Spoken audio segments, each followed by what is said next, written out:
Halo anak-anak semua, kembali lagi dalam channel Bimbel Online.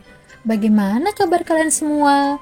Semoga dimanapun kalian berada, kalian selalu sehat, tetap ceria, dan tentunya tambah semangat lagi belajarnya.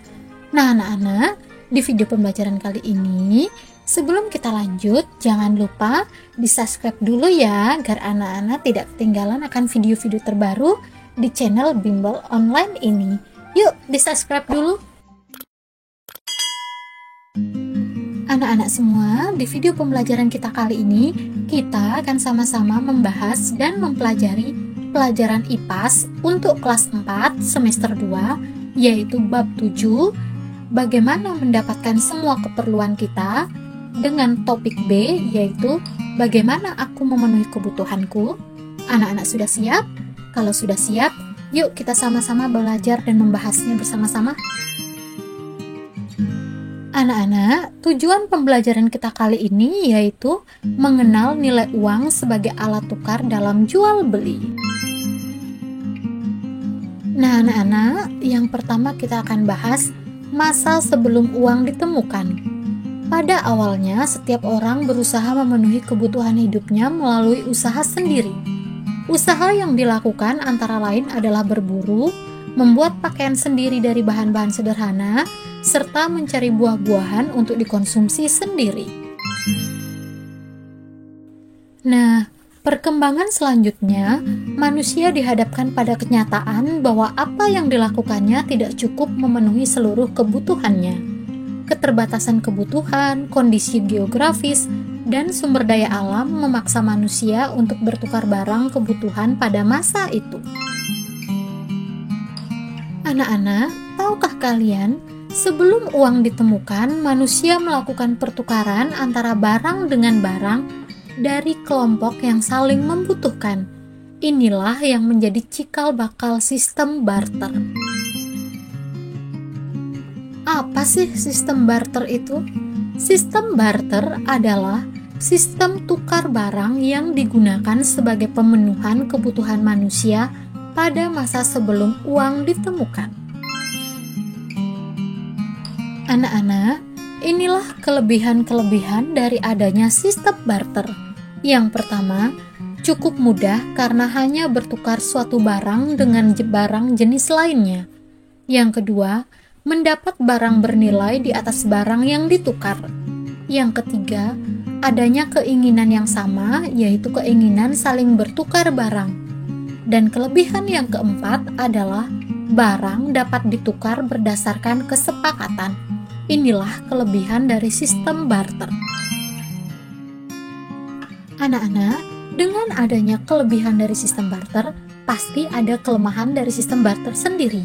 Kelemahan yang pertama, sulit mendapatkan orang yang bertukar dengan barang yang dibutuhkan. Yang kedua, sulit memperoleh barang yang memiliki nilai pertukaran yang seimbang atau hampir sama nilainya. Yang ketiga, sulit menemukan orang yang sama-sama ingin bertukar barang yang saling dibutuhkan. Tidak ada nilai ukur yang pasti. Yang kelima, hanya dapat dilakukan dalam skala kecil. Dan yang keenam, membutuhkan waktu. Nah, anak-anak, tahukah kalian, dengan adanya kelemahan dan kelebihan dari sistem barter itu sendiri, akhirnya sistem barter itu ditinggalkan. Berikut alasan mengapa orang mulai meninggalkan sistem barter itu. Yang pertama, manusia memiliki kebutuhan yang terus bertambah. Sulit rasanya menemukan orang yang berkeinginan sama. Yang kedua, jumlah manusia bertambah banyak. Ini menyulitkan cara tukar-menukar barang karena kadang barang yang diinginkan tidak tersedia atau tidak dimiliki oleh orang lain. Yang ketiga, kesulitan membawa barang yang akan ditukar. Contohnya, untuk mendapatkan sapi, orang harus bertukar dengan 16 kg karung beras. Ini pastinya akan merepotkan orang yang mau menukarkan sapi tersebut. Anak-anak, itu tadi kita sama-sama sudah mengenal dengan sistem barter. Sekarang kita akan melanjutkan pelajaran kita, yaitu dengan mengenal tentang uang. Uang merupakan alat tukar untuk membeli atau memenuhi kebutuhan hidup. Uang beredar saat ini adalah uang logam dan uang kertas.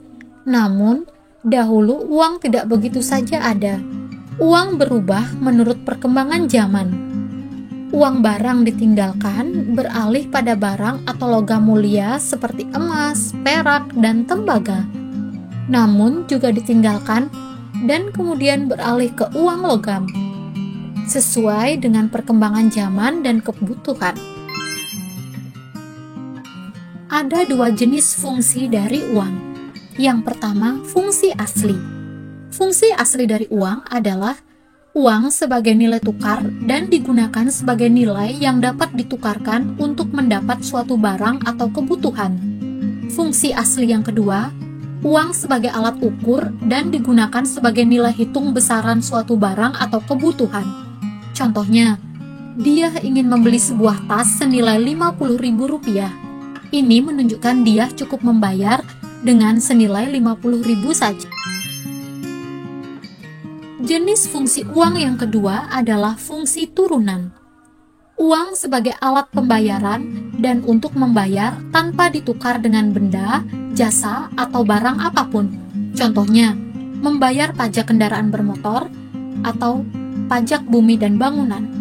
Yang kedua, uang sebagai penunjuk harga dan menunjukkan harga atau nilai dari suatu barang. Contohnya, ketika di supermarket, bisa kita lihat harga 1 kg mangga adalah Rp11.500. Harga pensil adalah Rp5.600. Fungsi turunan yang ketiga, uang sebagai alat pembayaran hutang. Fungsi turunan yang keempat, uang sebagai alat penimbun kekayaan. Contohnya seperti menabung yang dapat digunakan saat ada keperluan mendesak.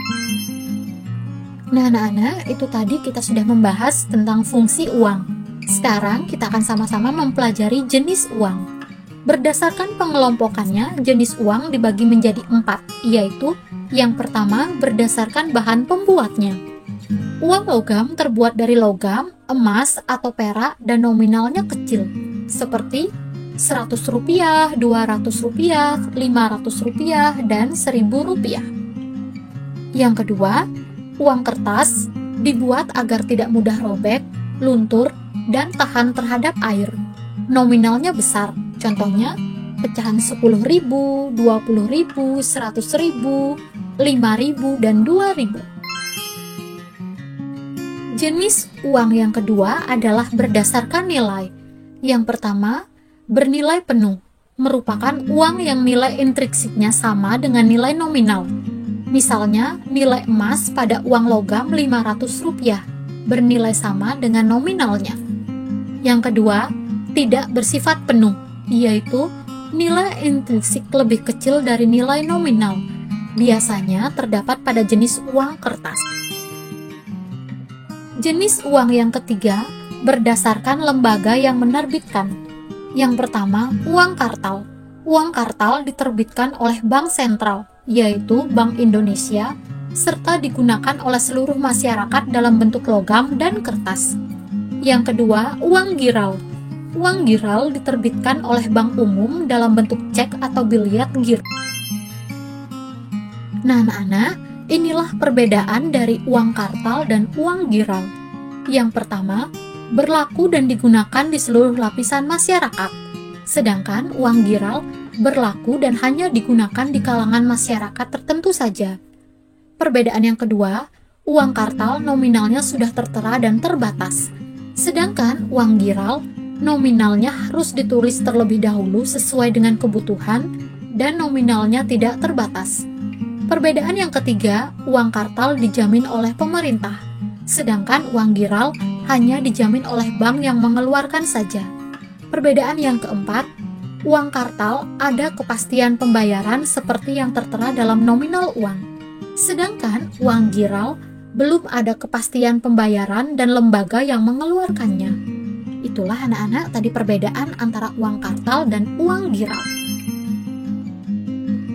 Untuk lebih jelasnya, anak-anak bisa perhatikan gambar ini. Ini adalah contoh-contoh uang kartal, yaitu uang pecahan kertas dan uang logam.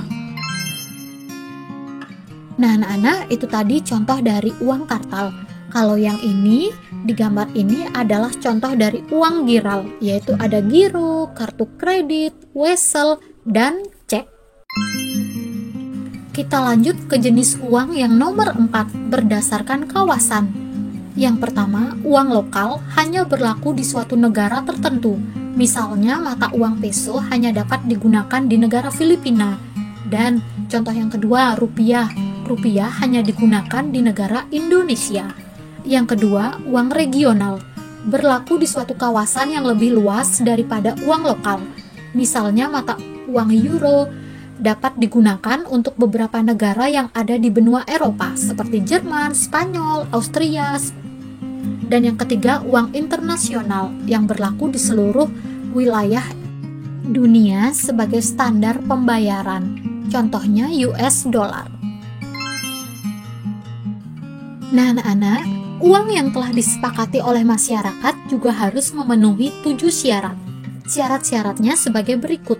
Yang pertama, diterima secara umum, yakni kegunaannya harus diterima sebagai alat tukar, penimbun kekayaan, atau pembayar utang. Syarat yang kedua, ada jaminan, artinya harus dijamin pemerintah sehingga penggunaannya untuk berbagai keperluan dapat dipercaya oleh masyarakat.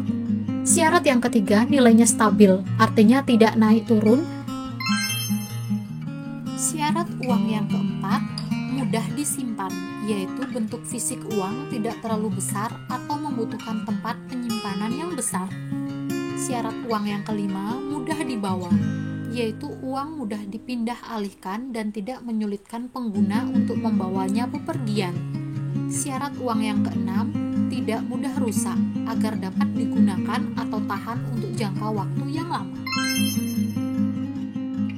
Syarat uang yang ketujuh adalah mudah dibagi, yaitu memiliki pecahan nominal yang senilai dan dapat dibagi.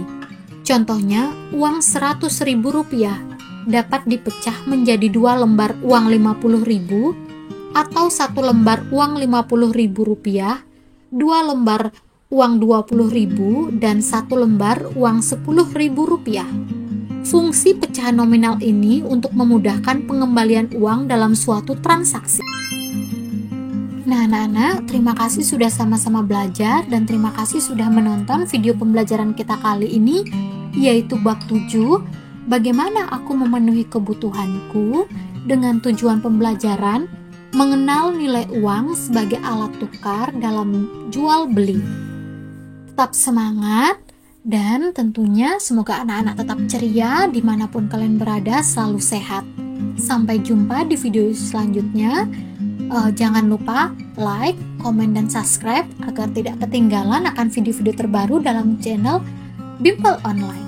Bye-bye anak-anak, sampai jumpa.